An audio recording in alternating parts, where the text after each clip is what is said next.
Lots of membership owners think it isn't possible, but I'm going to show you how to scale intimacy and personalization in your membership. My name is Shana. I've helped my clients add 3.4 million in annual recurring revenue from their existing customers. And right now, my average membership has over 4,000 members. So I have experience scaling intimacy and personalization for large memberships. We're going to talk about why people think they can't scale intimacy and personalization, the three ways that scaling goes wrong, and how to shift your approach to scaling so that you can keep a really amazing experience that keeps your members coming back for more. So, I was having a potential client meeting and recognized that this client wasn't at a high enough revenue point to be able to work with me. When I got to asking them questions about their lack of scale, they told me that they capped their membership at 500 members. And I asked them why. They said that they wanted to be able to keep intimacy and to know everyone in the membership. They felt like all of that would go away if they scaled beyond 500 members. Whenever I hear somebody talking about a reason they can't scale, I always want to get clear about what's the belief behind that. The belief that they had was you can't scale intimacy and personalization, which frankly is not true. I've helped all of my clients do just that. In fact, one of my best clients has over 12,000 members. They are highly connected. It is a very personalized approach, and they are well supported members who stay month after month after month. Now, there are lots of reasons to cap the number of members you have in your membership, like scarcity or urgency, getting people to buy faster and seeing the membership as being more highly valued, and even reducing churn because people think if I leave, I may have to get on the wait list and it may be a while before I can get back in. But you should never cap because you fear that you can't scale intimacy and personalization in the membership. So after I uncovered the belief that she held that you can't scale intimacy and personalization, I really wanted to understand where that belief came from. Turns out she had a bad experience in a couple of memberships. So there were two memberships that she was a part of, and over time, the leader became less and less involved. And they started to see more community members and more team members being the ones supporting members and sharing content. Now, the funny thing is, both of those memberships were actually clients of mine. So I know why that was the case. And it wasn't because scaling intimacy wasn't possible, it was simply a choice by those leaders. They wanted to be less involved so that they could pursue other personal and professional projects. So we shifted the design of the membership to be more community supported, outside expert supported, and team supported so that the leader didn't have to be as involved in the day-to-day of the membership. It was very intentional, but it wasn't because scaling wasn't possible. Another reason that a lot of people don't want to scale is because honestly, it just feels overwhelming. And the reason it feels overwhelming is because they don't know how to do it. They've never done it before. But that doesn't mean it's not possible. It just means that they need to learn the skills or hire the people who have the skills in order for them to be able to scale. And then for some people, it feels overwhelming because they struggle to emotionally detach from their members. There's a little bit of codependency there where they feel personally responsible for every single member's result instead of personally responsible for providing people the proper resources and guidance, but realizing that the rest is actually up to the member. You're not a counselor. You don't have to carry the burden of every single one of your members, and you're not personally responsible for their success. You need to focus on the skill of scaling well, which means that you continue to provide really great resources, coaching, and support, but you don't have to be personally attached to every single member in the program. Maybe you're not like my potential client. Maybe you don't have this belief that scaling intimacy and personalization isn't possible, and you've tried to scale before and it just didn't work out. Well, here's three things that can go wrong when people try to scale. First off, they freeze. They can't scale at all. They limit or stop growth because, like we just talked about, deep down, they actually believe that you can't scale, that it's not possible for them because they've never done it, they don't have the skills, or because in their mind, it's going to change the entire experience. So, as much as they say they want to scale, then ultimately they just freeze and they end up doing nothing. Then we have people who flail and ultimately fail. They scale without a plan for growth. There's this belief that scaling is just doing the same thing for more people. I've done it for 500 people, I can do it for 5,000 people. But that's actually not true. And when you try to do that, systems break, intimacy and personalization does actually go away, and your churn goes up.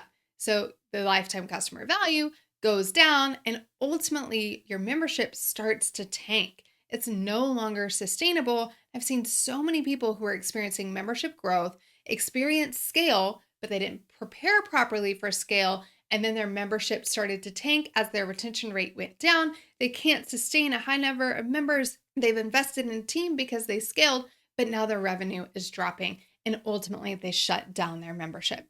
So we have freeze, and then we have flailing, ultimately leading to failing. And then we have stalling. Stalling is when you never start or you just build really, really slow. You get overwhelmed by the thought of scale or stuck investing time and money in scaling, so you never actually launch because instead of getting to 50 members, you're busy thinking about what your membership needs to look like at 5,000. That has you feeling so overwhelmed that you do absolutely nothing, or it has you investing resources in all of the wrong places and trying to get all your ducks in a row before you just get started. So you build for scale before it's necessary. And this is really important to understand that you need to build for scale over time and not right away. Because systems for scale, they can actually slow down early growth and early learning in those beginner membership phases.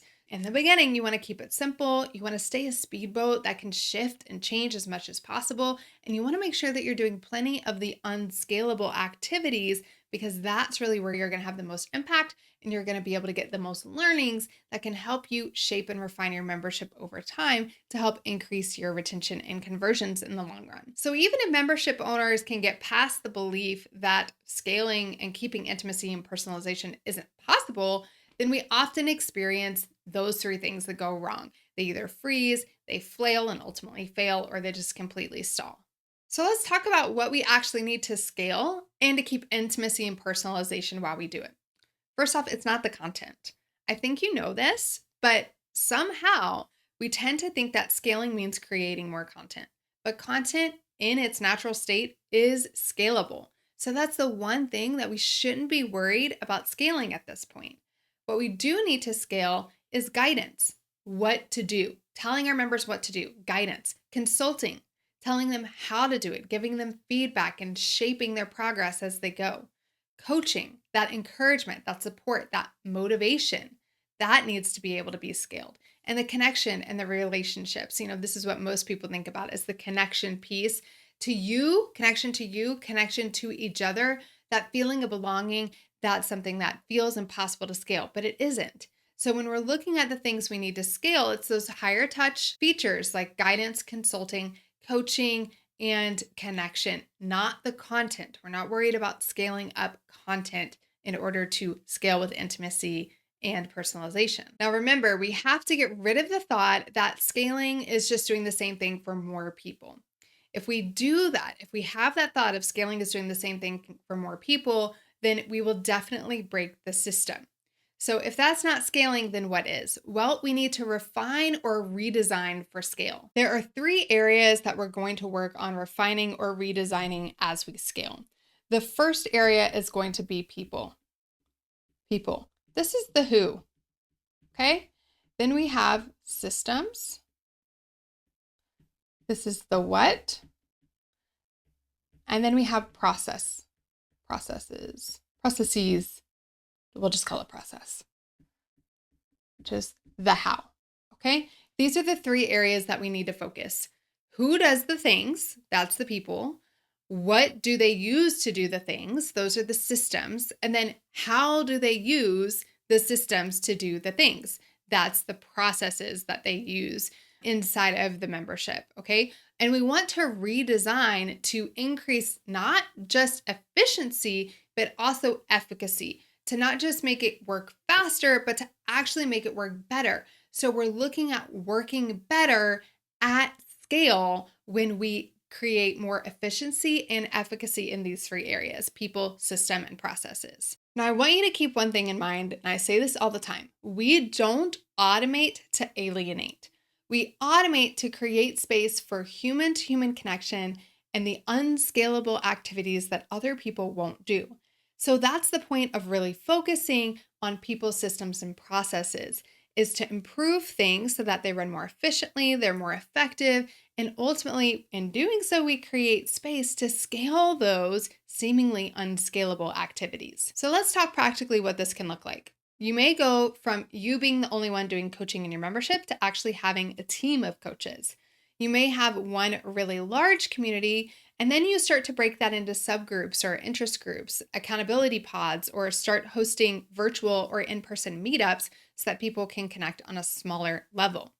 You may be sending mass emails that go out to everybody in the membership, and then you shift to using tags to create segmentation to allow for more personalized communication and personalized guidance in their membership journey. You may have a membership right now that's more people driven guidance, like my group consulting program is. So, in Retain, my group consulting program, it's me. I'm the one meeting with people and having calls and giving them guidance on how to build strong retention systems in their membership. But if I wanted to scale that, then I would move to more system driven guidance. Maybe I would have a certain quiz that would take them down a particular path and show them which area of the member journey map to focus on. If you have no idea what I'm talking about, go to retainguide.com and you'll learn all about the member journey map if I'm speaking a foreign language. But that's what I would do. I would use tags and segmentation to give them guidance versus me hopping on a call one-on-one with them like I do now. And speaking of calls, you could go from having one call a month to 3 calls a month. That's one way to scale while keeping intimacy. Or you can have one-on-one calls and then shift to one-on-3 calls. This is something that we did in that membership with 12,000 people, and we actually checked retention rates to see if they were impacted, and they weren't.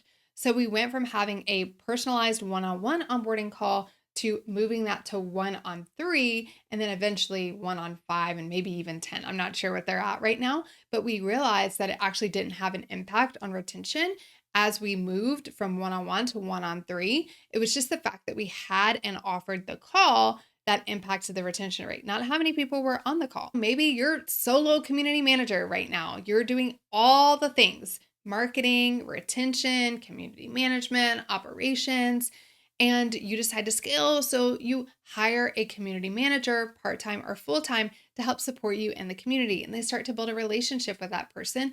That person can not only be involved in the community forum, but can eventually host onboarding calls and other calls as well. Maybe you're winging it, like you don't really have any standard operating procedures.